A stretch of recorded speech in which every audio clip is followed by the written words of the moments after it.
नमस्कार, स्वागत है आपका मेरे YouTube चैनल पर। आइए हम बात करते हैं। आपके पास सूर्य रेखा की लगातार मैं बता रहा हूं कि सूर्य रेखा के किस किस पर्वत से निकलने के बाद क्या क्या फल होते हैं। तो विषय को आगे बढ़ाते हुए मैं बताने वाला हूं कि अनामिका निकुली के नीचे सूर्य पर्वत पर किसी भी क्षेत्र से पर्व से निकलकर पहुंचने वाली रेखाओं का संबंध।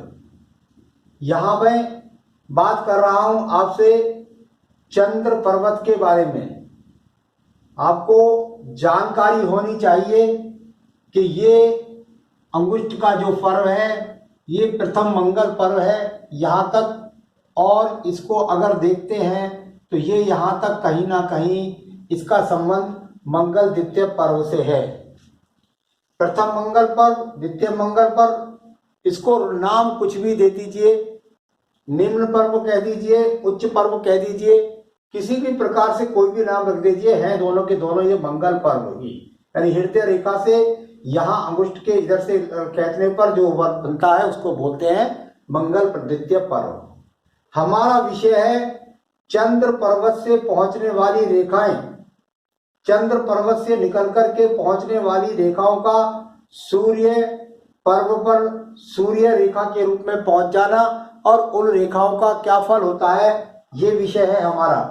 तो आप जानिएगा कि ये चंद्र पर्वत है आपका, और चंद्र पर्वत से किसी रेखा का संबंध जाकर के इस प्रकार से जाकर अगर सूर्य पर्व पर पहुंचे तो इसको भी हम सूर्य रेखा ही कहते हैं। क्या क्या फल हो सकते हैं इन रेखाओं के, ये हमारा जानने का विषय है। यदि कोई रेखा यहां से निकल करके, सबसे पहले जाके चंद्रमा जो है वो मन का कारक है। यानी एक बात तो पक्की हो गई कि चंद्रमा से यदि व्यक्ति की कोई भी रेखा निकलकर सूर्य से संबंध बनाए तो व्यक्ति मन से बहुत सुंदर होता है, बहुत ही भावुक किस्म का होता है। दूसरी बात, यदि कोई रेखा निकल करके यहां से और सीधी सीधी सूर्य पर्व के साथ संबंध बनाती है तो व्यक्ति को माता से बहुत ज्यादा प्यार होता है, माता से बहुत ज्यादा व्यक्ति को सम्मान मिलता है, ऊंचाइयां मिलती हैं। कई व्यक्तियों की माता बहुत बड़ी उच्च गृहिणी होती है, संगीतज्ञ होती है, कुछ ना कुछ बड़े क्षेत्र में कार्य करती हैं और उसके कारण व्यक्ति को सम्मान मुफ्त में मिलता है। तो एक स्वरूप यहाँ चंद्र पर्वत से निकलने वाली रेखा का ये भी है। तीसरा, चंद्र पर्वत से निकलकर और सीधा सीधा सूर्य पर्व को पहुंचने वाली रेखाओं का मतलब यह है व्यक्ति का भाग्य उदय। यहाँ कहीं ना कहीं संबंध स्त्री कारक ग्रह चंद्रमा को कहीं पर कहीं इसको थोड़ा सा स्त्री से भर, यानी व्यक्ति का भाग्य उदय भी जो होता है वो व्यक्ति का कितनी बार देखा गया है, विवाह के उपरांत व्यक्ति का भाग्य उदय होता है। तो मैं इतने सारे कारकों को इसलिए जोड़ के चल रहा हूं जिससे आप लोग बहुत ही सरल तरीके से समझ सकें कि चंद्र पर्वत से निकलने वाली रेखा का संबंध कुछ भी हो। देखिए, चंद्र पर्वत से रेखा निकल करके ऐसे घूम के जा रही हो, चंद्र पर्वत से रेखा निकल करके सीधी जा रही हो, कुल मिलाकर पहुंच रही है सूर्य पर्व तक, तो ये रेखा अपने आप में सूर्य रेखा का प्रतीक है। दूसरी बात, यहां चंद्रमा को दूरी का कारक, यहां से विदेश यात्रा को भी हम तय करते हैं।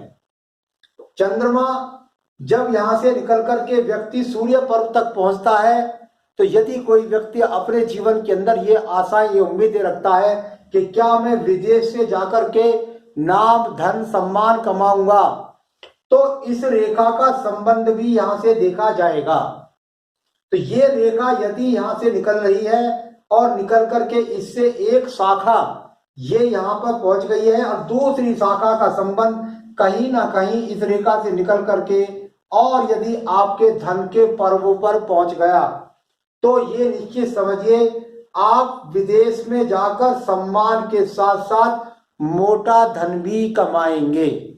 तो ये एक चंद्र रेखा का स्वरूप यहाँ पर ये वाला भी हुआ कि ये यहाँ पर जाकर पहुंचे तो व्यक्ति के जीवन के अंदर उसमें अब आप देखिएगा कि सूर्य रेखा मैंने दे दी आपको, सूर्य रेखा दे दी है और सूर्य रेखा से एक रेखा निकालकर मैंने शनि पर्व को भी पहुंचा दी है।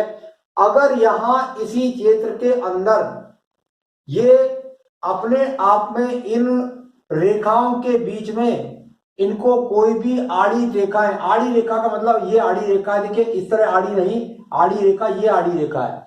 तो कुल मिलाकर के यदि व्यक्ति के हाथ में यहाँ पर जाकर के सूर्य पर्व पर छोटे छोटे कट के रेखा मिल जाए, ये मिल जाए, तो आप ऐसा समझ सकते हैं कि व्यक्ति को यहाँ विदेश में जाकर के बहुत कठिनाइयों का सामना करना पड़ेगा, एक बात।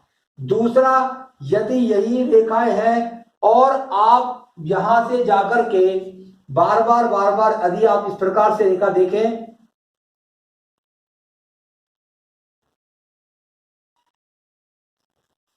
कि कोई भी रेखा है और वो यहां से सीधी सीधी जाकर के और यहां एक प्रकार से ऐसे मिल रही है, परंतु उस रेखा पर एक बहुत बड़ा दीप बन गया है, तो आप ऐसा समझ सकते हैं कि आपके सम्मान में बाधाएं आएंगी और काफी बाधाओं के बाद अगर अंतिम सिरे पर जाकर के अगर दीप बनता है तो समझिए कि जीवन के अंत समय में जाकर सम्मान में किसी भी प्रकार का कोई दोष आ जाएगा।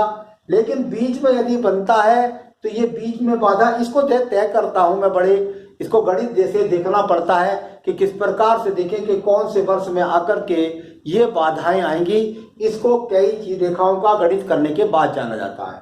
तो किसी प्रकार से चिन्ह पर यहाँ पर क्रॉस के चिन्ह आना, दीप के चिन्ह आना, यहाँ पर रेखाओं का बिखर बिखर करके आप जाएं, टूट टूट करके बार बार बिखर जाते हैं, इस चीज को भी देखा जाता है। सूर्य रेखा चंद्र पर्वत से निकलकर रेखा शुक्र पर्वत को जाए तो वो भी विदेश यात्राओं के लिए, बहुत सारी विदेश यात्राएं मैंने बताई हैं अपने एपिसोड में।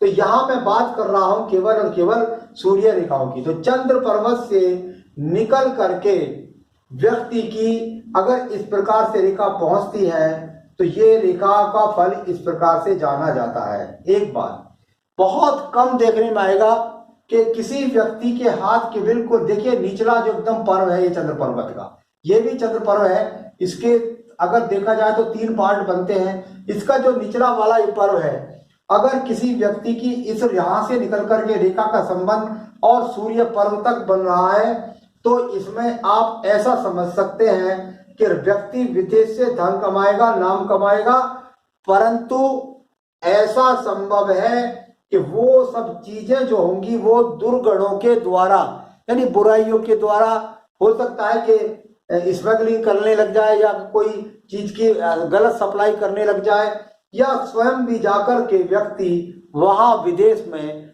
अपना सब कुछ कमाने के बाद, नाम कमाने के बाद, और सब कुछ नशे में धूमिल कर दे, गलत लोगों की संगत में बैठ करके बर्बाद कर दे। तो मैंने आज आपको बताने का प्रयास किया कि चंद्र पर्वत से निकलकर जब रेखाओं का संबंध, सूर्य रेखा का संबंध सूर्य पर्वत तक पहुंच जाए, चंद्र रेखा, तो चंद्र पर्वत से निकलकर तो व्यक्ति को उसके क्या क्या लाभ और क्या क्या नुकसान होते हैं। आगे भी मैं अन्य विषयों के द्वारा आपको अवगत कराता रहूंगा। मेरे साथ जुड़े रहिए। नमस्कार।